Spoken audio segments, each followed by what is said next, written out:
Olá, querido, eu sou o pastor Jean Oliveira e nós vamos começar mais uma aula do nosso curso gratuito de teologia. Desde já, no início dessa aula, quero te pedir, clique aí no botãozinho vermelho de se inscrever se você ainda não é inscrito, ative o sininho das notificações para você receber as novas aulas quando eu postar. Toda quarta e todo domingo tem aula aqui do nível Expert aqui no canal. Ative as notificações que você vai receber, e se você também gostar das aulas, deixa aí o teu joinha, o teu like para nos ajudar aqui no canal, tá bom? Então, nós vamos estudar hoje o nível Expert, a disciplina é Tipologia Bíblica 3. Nós vamos estudar a aula de número 28 dos livros históricos, né? Tipologia nos livros históricos. O verso inicial está aqui em Hebreus 11, 31 e 32, que diz o seguinte: pela fé, Raabe, a meretriz, não pereceu com os incrédulos, acolhendo em paz os espias. E que mais direi? Faltar-me-ia tempo contando de Gideão e de Baraque, de Sansão e de Jefté e de Davi, de Samuel e dos profetas. Olha só, então nós vamos estudar aqui a tipologia, ou seja, o que o Antigo Testamento fala a respeito de Cristo, e nessa aula especificamente nos livros históricos. Os livros históricos são aqueles que contam a história de Israel, que vão desde Josué até o livro de Esther, totalizando 12 livros. Então nós vamos ter que correr a largas passadas, né, para falar de Jesus nos livros de Josué até o livro de Esther. Mas muito bem, vamos lá. No livro de Josué, né, já destaca pelo próprio nome. O nome de Josué na realidade era Oséias, conforme está lá no livro de Números, né? E Moisés muda, Números 13, ele muda o número de Oséias para Josué, e o nome Josué significa Yahvé é a salvação.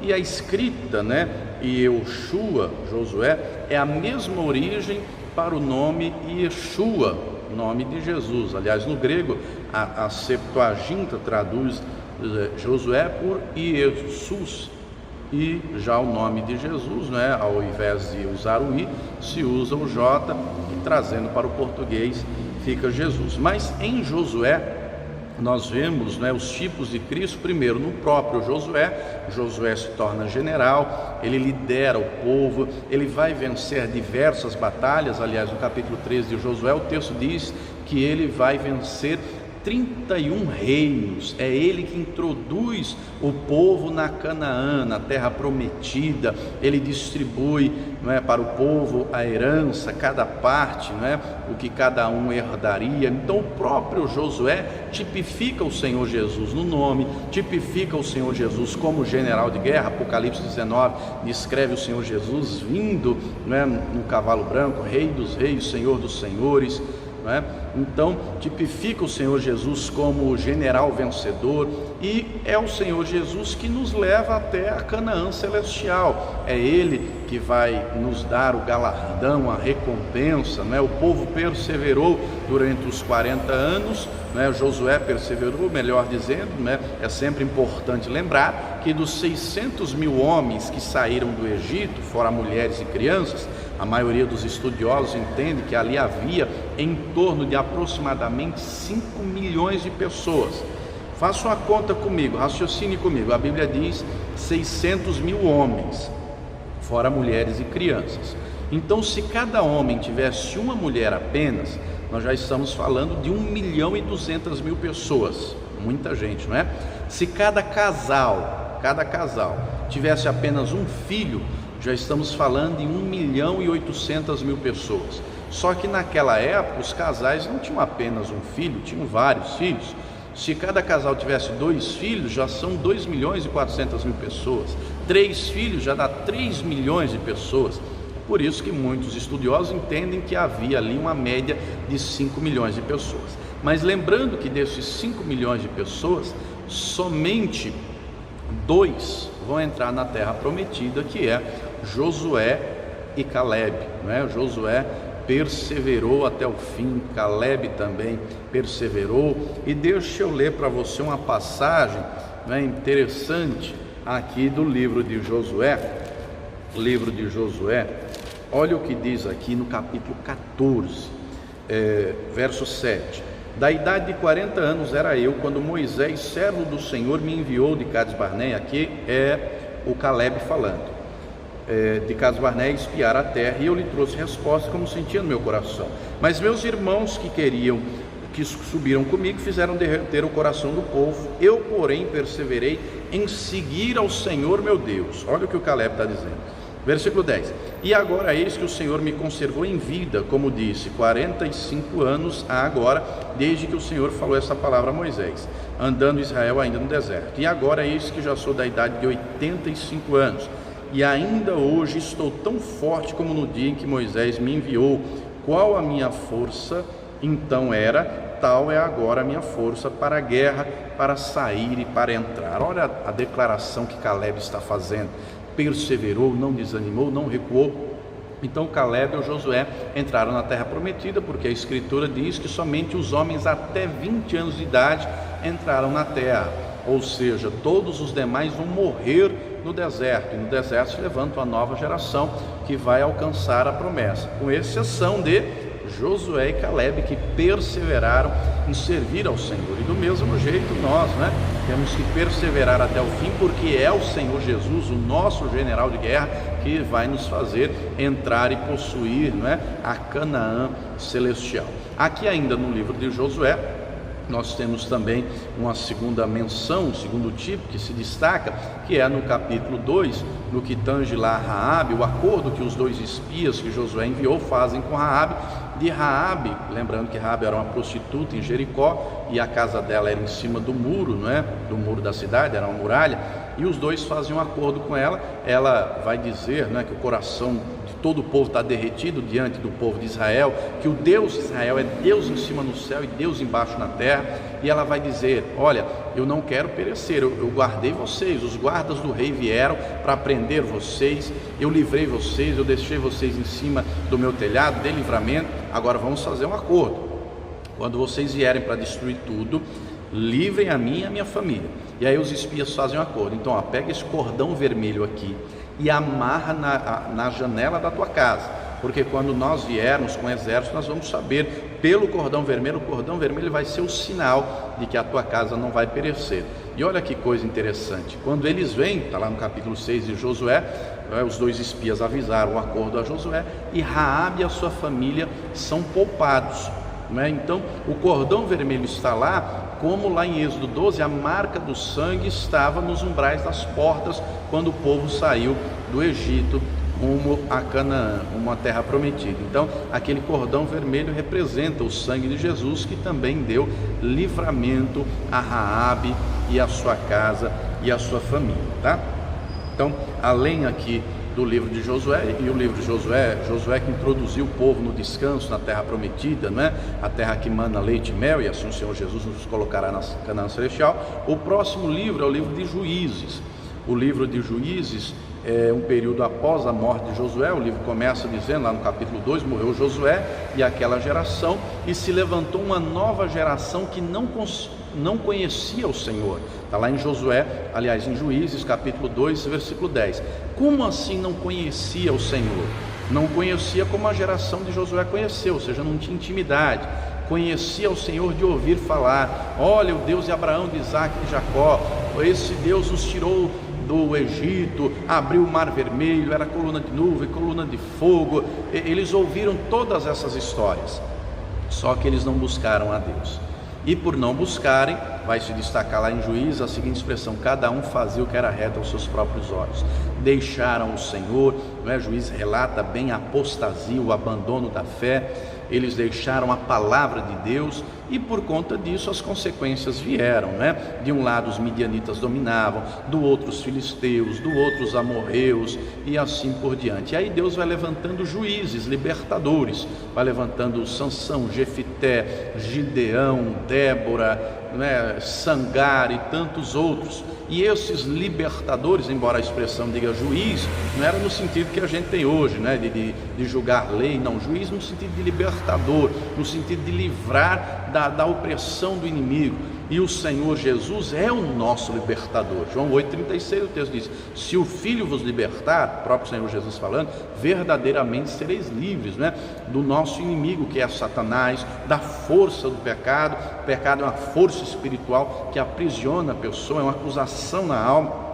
E só Deus tem poder, só o Senhor Jesus, só a expiação, o sangue dele derramado é que tem poder de nos libertar de Satanás, das trevas e da força do pecado. Ele é o nosso libertador e também será juiz, né? Juiz de todos. E o texto diz lá em Apocalipse 3, né, falando da igreja de Laodiceia, o Senhor Jesus diz: aquele que vencer, darei que se assente no meu trono comigo, como meu Pai me deu a sentar no trono dele. Olha que coisa gloriosa. Deixa eu ler aqui, isso é uma promessa muito forte, querido. O Senhor Jesus vai julgar, e os que vencerem, e eu e você já vencemos em nome de Jesus, já somos mais do que vencedores. Nós vamos viver o cumprimento desta palavra. Apocalipse 3, versículo de número 21 diz: ao que vencer lhe concederei que se assente comigo no meu trono, assim como eu venci e me assentei com meu Pai no seu trono. Então os salvos estarão com o Senhor Jesus, e Ele é o juiz de todos, e no grande dia, no juízo final, serão julgados aqueles que não têm o nome escrito no livro da vida, como tem lá em Apocalipse 20, e a condenação já está registrada. Mas nós estaremos juntos com o Senhor Jesus. Muito bem, então além do livro de Juízes, vamos para o próximo, vamos correr aqui a largas passadas, falamos já de Josué, de Juízes, vamos aqui no livro de Ruth. O livro de Ruth começa narrando a história de Elimeleque, de Noemi, que eram de Belém. Eles foram para Moabe, havia uma fome em Belém, havia uma crise, não tinha alimento, e eles vão para Moabe pensando que lá eles teriam alimento.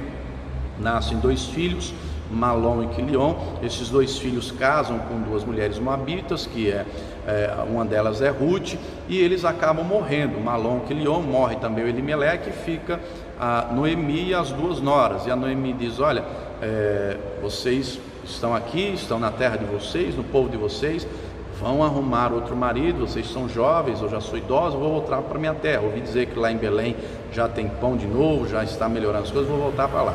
E aí a outra diz que ia mesmo, que tudo bem. Já a Ruth não, a Ruth diz um versículo famoso que geralmente muita gente usa para colocar em convite de casamento: onde você for eu irei, o teu Deus é o meu Deus, onde você dormir eu vou.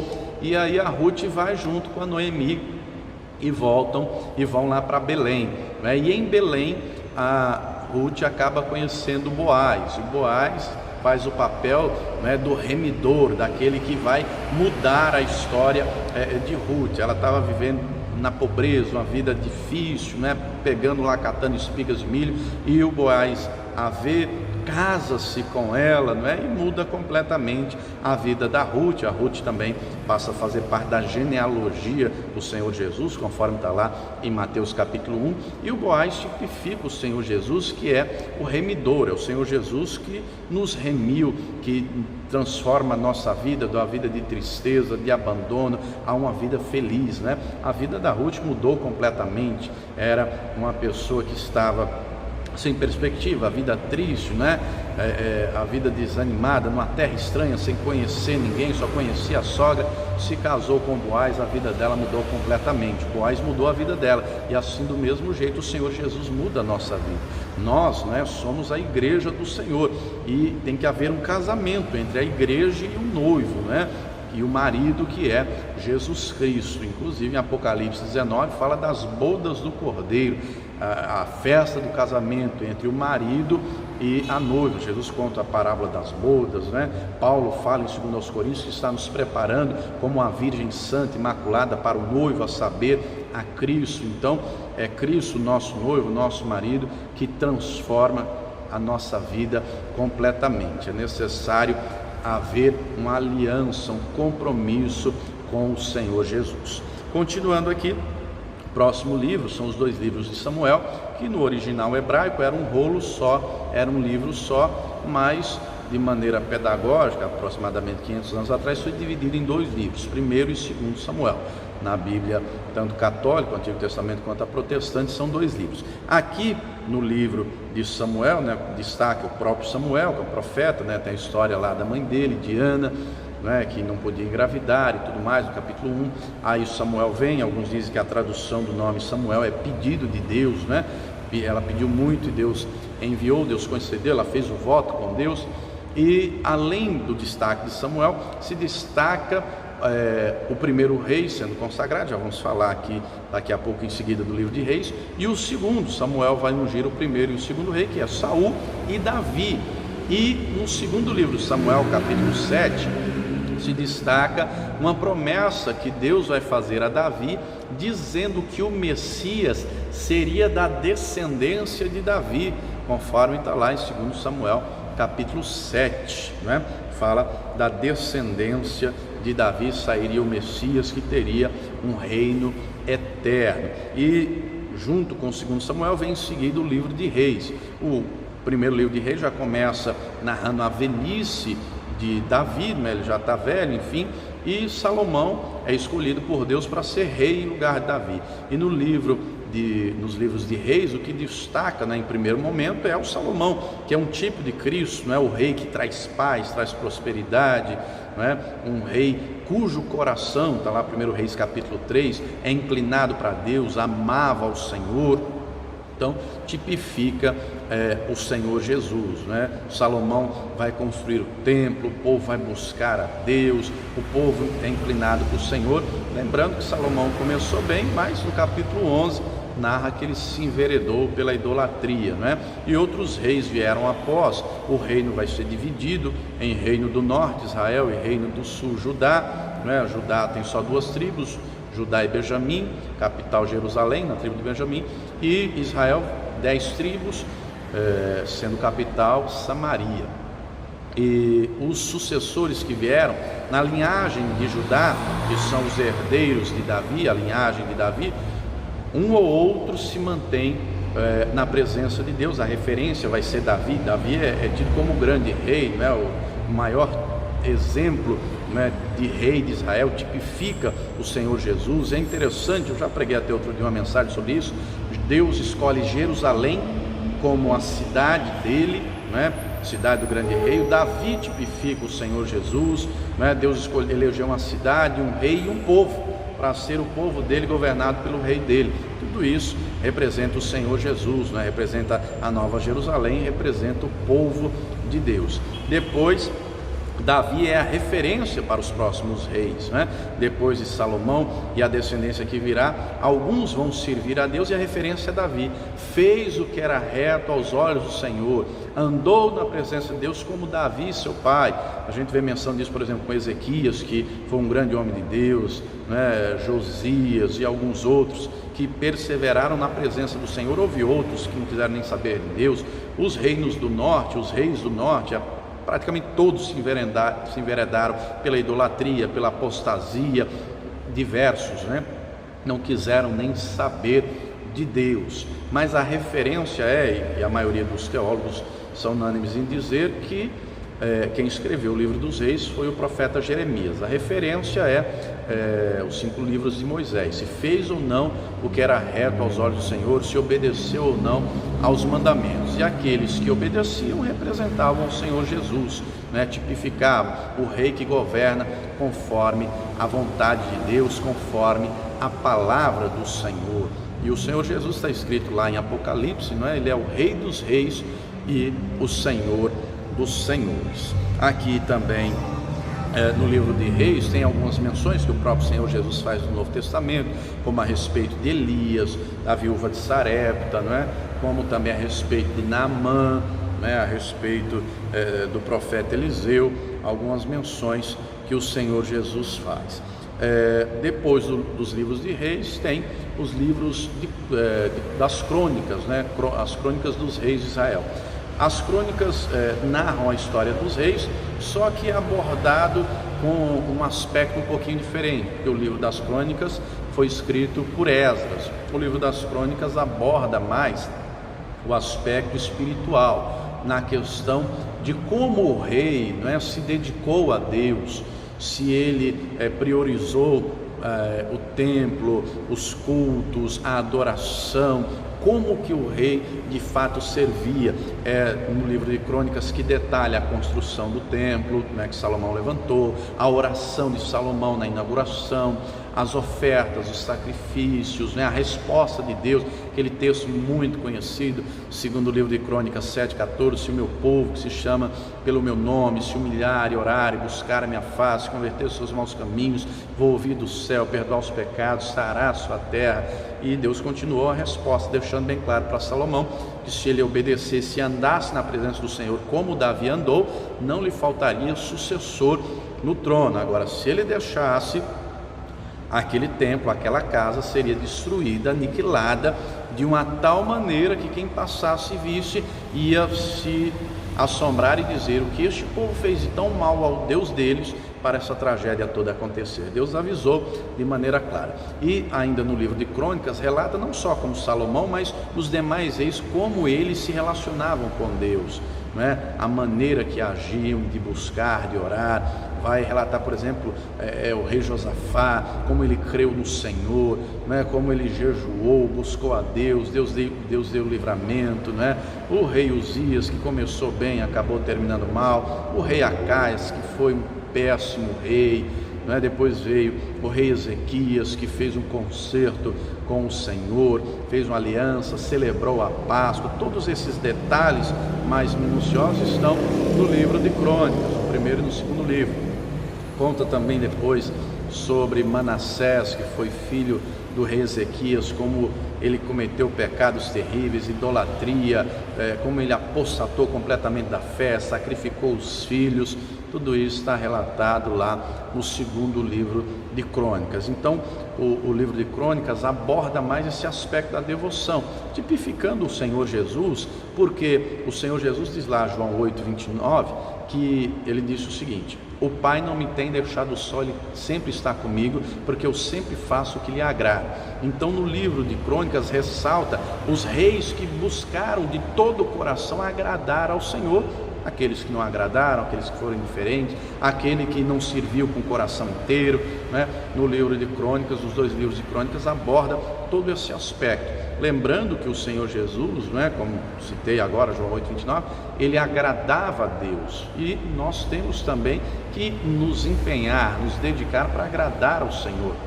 Lá na primeira carta aos Tessalonicenses, no capítulo 4, o apóstolo Paulo vai falar a esse respeito. Olha só, primeiro aos Tessalonicenses, capítulo 4, o versículo de número 1 diz assim: quanto ao mais, caros irmãos, já vos orientamos acerca de como viver a fim de agradar a Deus, e de fato assim estáis caminhando.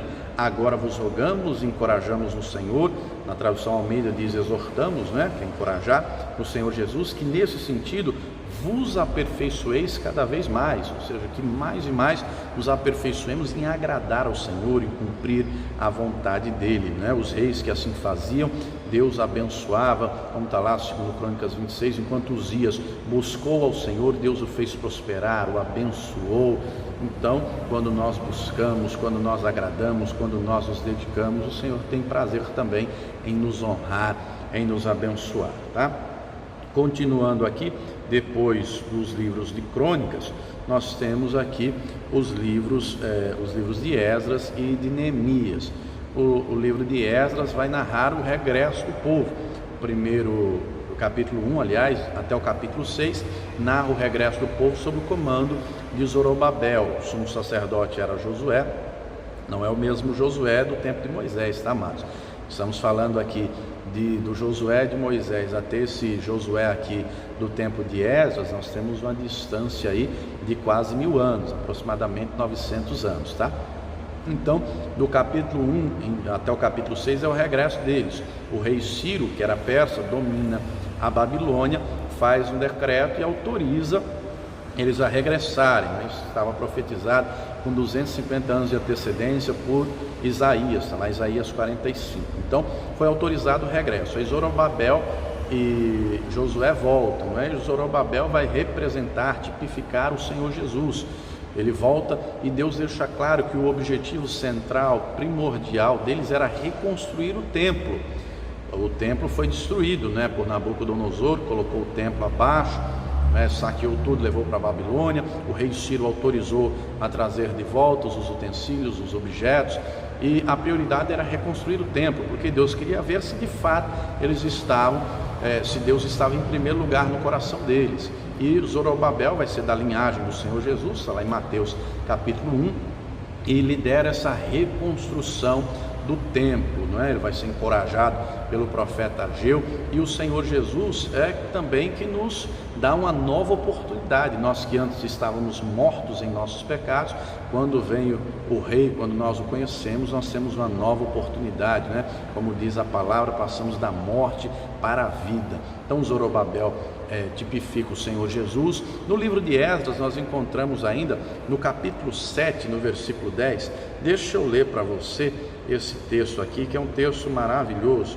Esdras também tipifica o Senhor Jesus nesse sentido. Esdras 7, no capítulo 7, no versículo de número 10, está escrito assim: porquanto Esdras havia disposto todo o seu coração a conhecer a lei do Senhor, né? A palavra de Deus aqui na King James diz a Torá, os 5 primeiros livros de Moisés, e a praticá-la e a ensinar em Israel os seus decretos e os seus mandamentos. O Senhor Jesus, ele conhecia a palavra, né? Ensinava a palavra, e não só conhecia e ensinava, ele praticava, vivia o que pregava e pregava o que vivia. Então Esdras tipifica o Senhor Jesus nesse sentido, né? E nós também temos que aplicar o nosso coração, dispor o nosso coração a conhecer, a buscar, a se dedicar à palavra de Deus. Uma evidência do fim, amados, entre outras, primeira carta de Paulo a Timóteo, capítulo 4, é a apostasia, o abandono da fé, deixar a fé, é abandonar a fé, e muita gente tem deixado, abandonado. E uma evidência disso, uma evidência é quando a pessoa é negligente com o estudo da Escritura, não é? Quando ela é negligente em se dedicar, em conhecer, em prosseguir em conhecer e se aprofundar no conhecimento da palavra. Se a pessoa não se dedica a conhecer, como é que vai praticar o que não conhece? Se não pratica, não é? Como é que vem as bênçãos de Deus? Aí vive um evangelho pela metade, um evangelho meia boca. Está escrito em Deuteronômio a promessa: se nós ouvirmos e obedecermos, ou seja, praticarmos o que a palavra ensina, as bênçãos vêm, e não é uma nem duas, é um pacote completo de bênçãos. Agora, se não conhecer, se não praticar, como é que as bênçãos virão? Tenho plena convicção que Deus quer que vivamos uma vida abençoada na presença dEle, né? Uma vida abençoada. Agora, depende mais de nós do que de Deus. O que estava em Deus fazer, Ele já fez, querido. Não vai fazer, já fez, já está feito. Nós temos a palavra conosco, né? A palavra revelada, registrada, está aqui, ó. Tudo está aqui registrado. Compete a nós conhecer, praticar, porque aí as bênçãos virão e fluirão naturalmente. E aqui em Esdras, né, isso é evidente, a dedicação, né? Ele era escriba hábil, conhecedor exímio das Escrituras. Em Neemias, Neemias regressa para reconstruir os muros, né? Lembrando que quem escreveu o livro de Neemias foi o próprio Esdras. Em Neemias 8, depois do templo reconstruído, inaugurado, que narra no próprio livro de Esdras, em Neemias 8, Neemias chama todo o povo em Jerusalém, e durante 7 dias, desde o amanhecer, de 6 da manhã ao meio-dia, ele lia as Escrituras e explicava. O povo nessa época falava aramaico, que era a língua dos caldeus, a língua aprendida na Babilônia. Lembrando que eles ficaram 70 anos na Babilônia, uma geração. Então aprenderam a falar o aramaico. E o hebraico era a língua das Escrituras. Então só quem era culto, estudado, que tinha conhecimento do hebraico, podia consequentemente estudar as Escrituras. O Esdras era escriba hábil, então ele era copista. O escriba era quem copiava, transcrevia, fazia cópias da Escritura. Ele conhecia a Escritura, então ele lia em hebraico e explicava o sentido em aramaico. Seria a mesma coisa de eu ter a Bíblia aqui em inglês e ler o texto em inglês e depois explicar para você em português. O texto aqui diz isso, isso e isso, que é o que nós fazemos na aula, né? O intuito da aula é trazer o conhecimento, a explicação, trazer a luz da palavra de Deus, como diz lá em Efésios 1:18, né? Para que os olhos do entendimento sejam iluminados, a luz do Evangelho tem que resplandecer. Salmo 119, verso 105, a palavra de Deus é lâmpada para os pés, é luz para o caminho, e essa é a nossa intenção, trazer a luz do Evangelho, compartilhar o conhecimento, o entendimento, a sabedoria que o Senhor tem dividido conosco, tá bom? Então, falamos aqui já de Esdras, falamos de Neemias, e para concluirmos, nós temos aqui também o livro de Esther. Lembrando que nessa aula é somente os livros históricos. Na aula que vem nós vamos ver o Senhor Jesus tipificado nos livros poéticos, mas na aula de hoje só os livros históricos concluem em Esther. E só para contextualizar, o livro de Esther narra o povo judeu que ficou na Babilônia, não quiseram voltar para Jerusalém. O livro de Esdras e Neemias conta a história do regresso do povo. Primeiro regressaram com Zorobabel, capítulo 1 ao 6 de Esdras, depois o próprio Esdras, né, está lá no capítulo 7 em diante, até o final. Esdras regressa para Jerusalém, leva os utensílios, prata, ouro, enfim, e Neemias regressa para cuidar e restaurar o muro, né, restaurar os muros da cidade. Só que o livro de Esther narra o pessoal que ficou na Babilônia. Eles preferiram não voltar para Israel.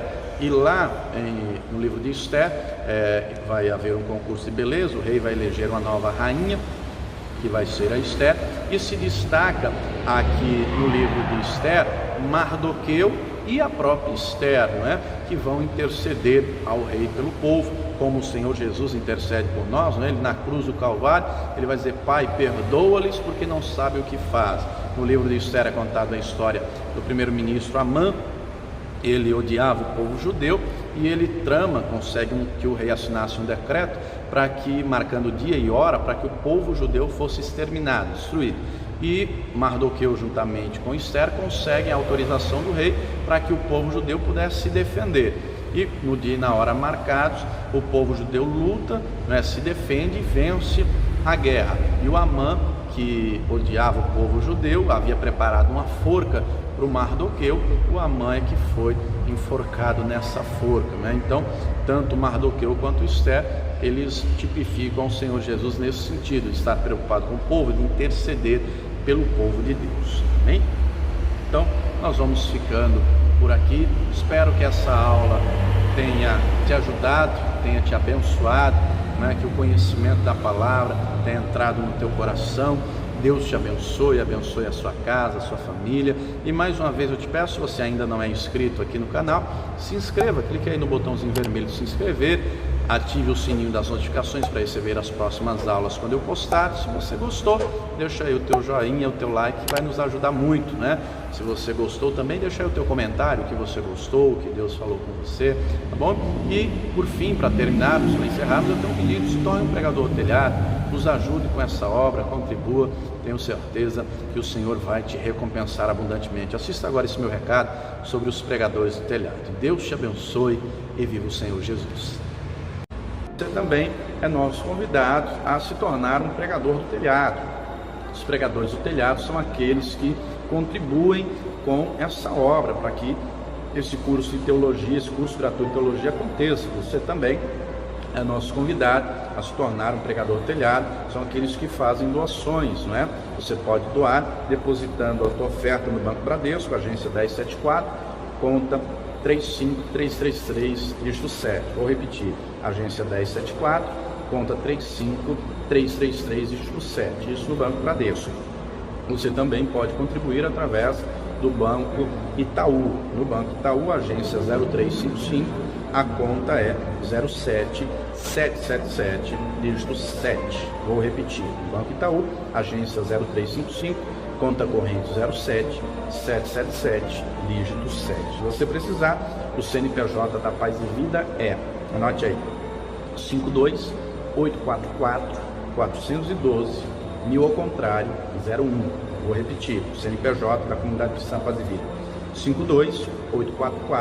52844-412, 1000 ao contrário, A Escola Superior de Teologia João Henrique Palharim é mantida pela comunidade cristã Paz e Vida. Então, torne-se um pregador no telhado. Hoje é muito fácil, né? Você tem aí um celular, um notebook, um tablet, está aí na tua mão, você pode fazer a doação, pode contribuir, e eu tenho plena certeza que o Senhor nosso Deus vai te recompensar abundantemente. Amém?